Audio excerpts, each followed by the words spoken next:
Hey folks, Sterling R. Jackson here. I wanted to go over today the lesson and the thing that taught me how to do mixed voice. Of course, over the course of years, you're going to learn a lot of different techniques, but this specific exercise on YouTube years and years ago is how I learned how to do mixed voice. So check it out.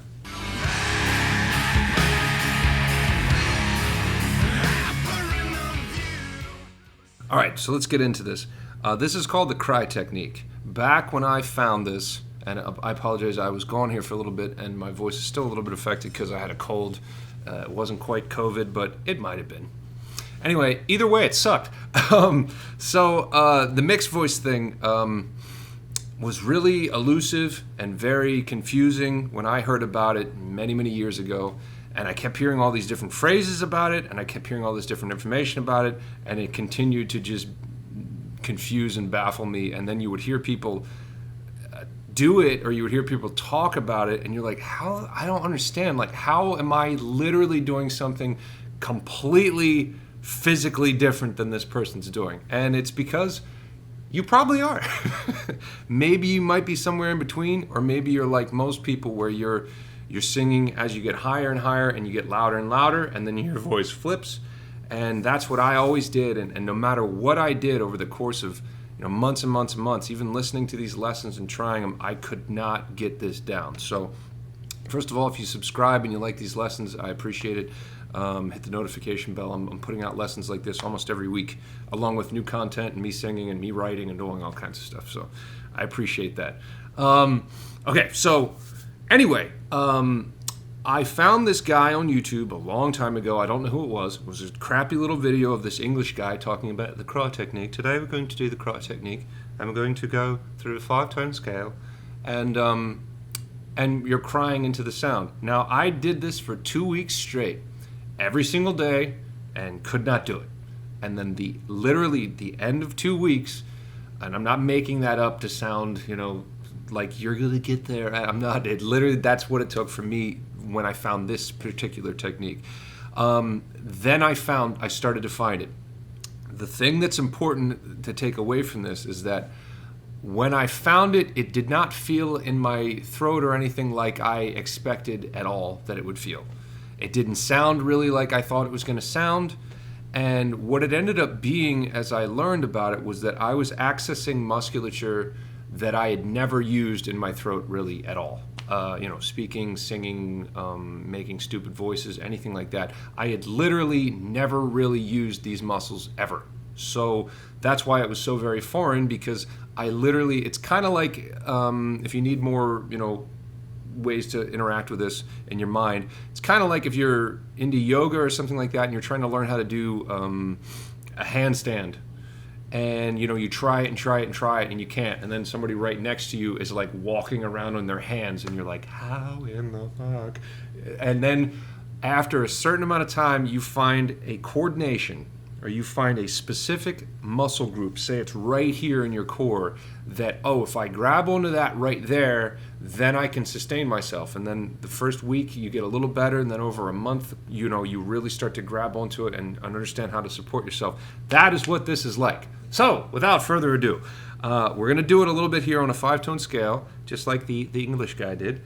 And then I'm going to extend this lesson for Patreon followers so that we can kind of dive into this a little bit further. But trying to keep this short. So, for lower voices, we're going to be down here first. What we're doing is we're searching for a compression or a slight tension that's happening right here. And it happens when we add a cry to the sound.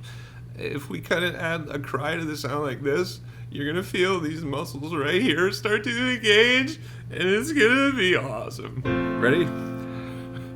So, it sounds like this. And we're singing mum. Now, the important thing here is also, sorry to keep talking, we're keeping the sound minimal, we're keeping the sound small. We're not getting louder. And, if you get quieter, that makes actually more sense than getting louder. But we're trying to go over our bridge and bridge ourselves back and forth between chest and head voice. But yeah, keep making the sound. That's the important thing. Just make the sound and keep trying to make the sound that you hear me make.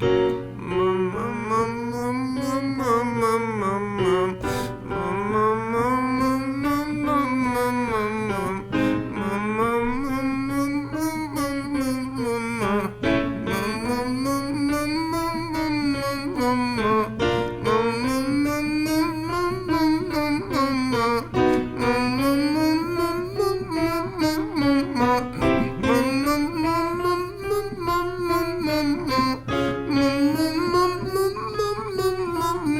might have to really start to cry now.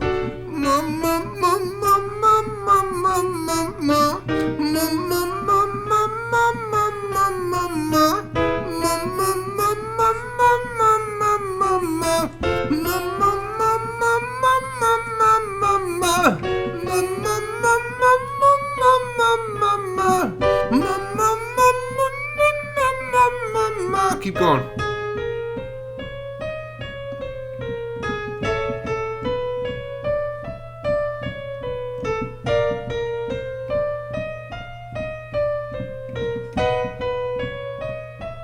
We'll do two more.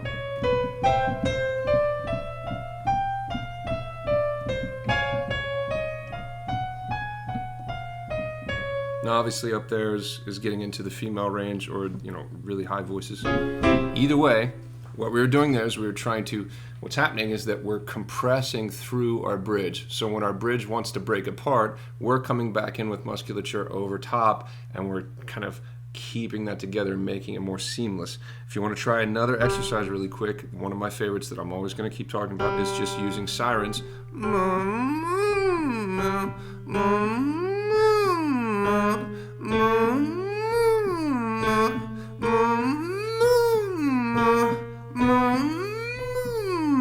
Now you hear I don't have a bridge there. I'm not going and allowing myself to flip. I'm bearing down ever so slightly by crying. If you bring the face into it and everything, it's going to be better.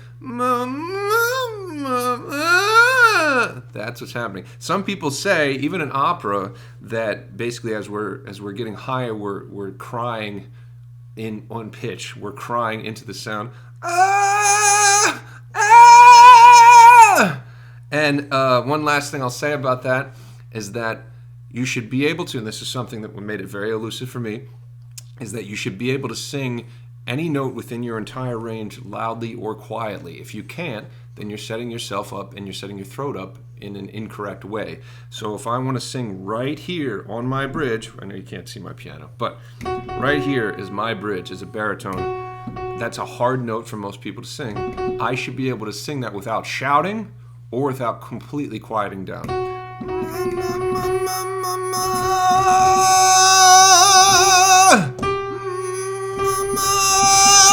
And notice I'm not using falsetto. I'm using full voice. Now, if you get better at this, you can start to push into it more and push it backwards.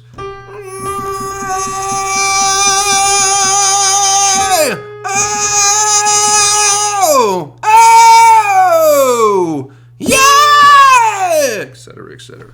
Thanks for joining me. Hope you enjoyed this quick little lesson here. I'm going to go over to Patreon now. If you want to join me over there, I'll continue to teach you over there. Thank you.